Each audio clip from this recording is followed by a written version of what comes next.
I'm really starting to wonder, does Bungie hate Destiny and its fans, or are they just ignorant? I give them the benefit of the doubt from time to time, and I had just praised Bungie because it sounded like the Crimson Days event would be awesome, and it sounded like Bungie was finally listening to the fans and realizing that Destiny's in the worst situation it's ever been, with the lowest recorded player count in franchise history, and a community that feels both betrayed and confused by what is happening to their beloved universe. Yet right after I praise Bungie for a small step in the right direction, they just can't help themselves and make another incredibly dumb decision by hiding the Bungie forums behind another paywall.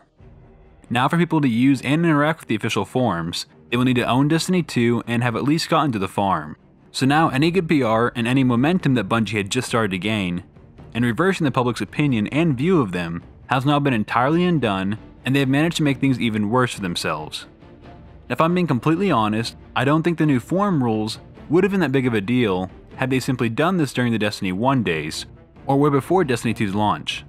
I mean, it makes sense to a degree that you only want people criticizing and reviewing the game who have actually played it or owned it. That's why I don't talk about or review PS4 games, because I don't own a PS4, so my opinion wouldn't have much validity or weight behind it. But the problem here with Bungie and Destiny 2 is that they picked the worst time to implement the change.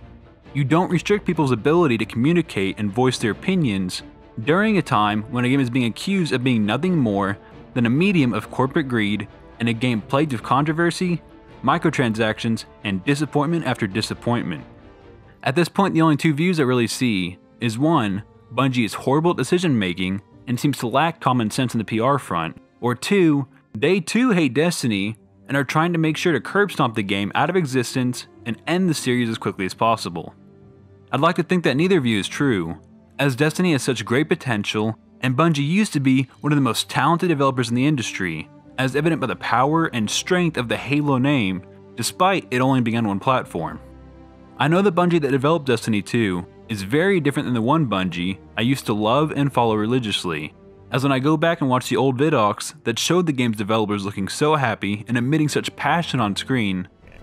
We're gonna be what we're gonna be, and we think it's really good, but everybody's expecting it to be really good, so we gotta beat those expectations somehow. That's what's tough, yeah. That's what makes me cry at my desk.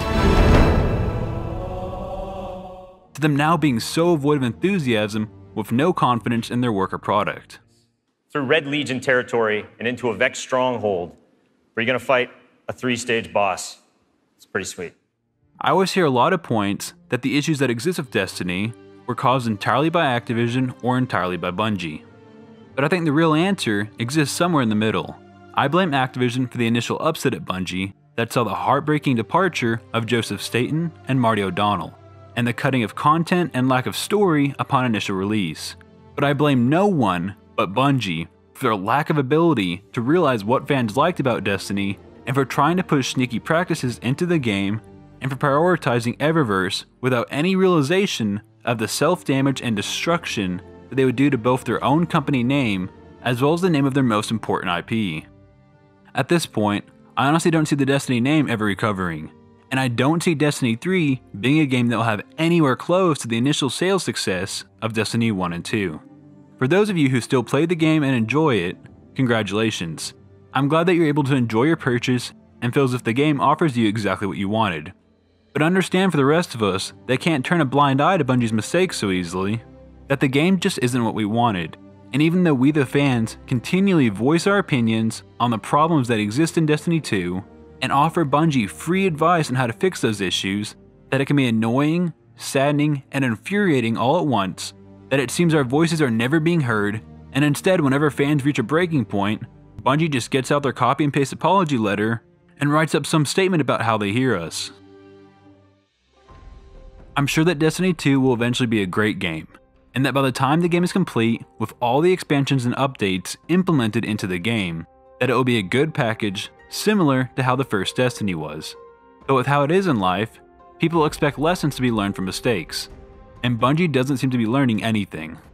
Instead, they keep trying to see what all in the game they can change that will encourage the use of Eververse without the fans noticing, but they end up getting caught red-handed every time. And because of that, we the fans will continue to criticize Bungie until they get it right. Because while gaming may be one of the cheapest hobbies, spending over $100 on a product is still a good deal of money for most of us. and to many, it feels like it wasn't spent on a complete game, but rather a game that we are expected to beta test over the next year or two. And I don't think Bungie deserves to get away with something like that, when so many other developers are producing better products with better business practices. Okay, so that's my viewpoint on Bungie's most recent scandal, and my opinion on how they're destroying their own franchise. But I want to know what you all think as well. Do you think Bungie just made another honest mistake, or do you think they just don't care about their actions at this point? Let me know in the comments below. And as always, if you like this video and you want to see more like it, then be sure to leave a like and hit that subscribe button. And I'll see you guys on the next Shipwrecked Gaming video. Kila Salai.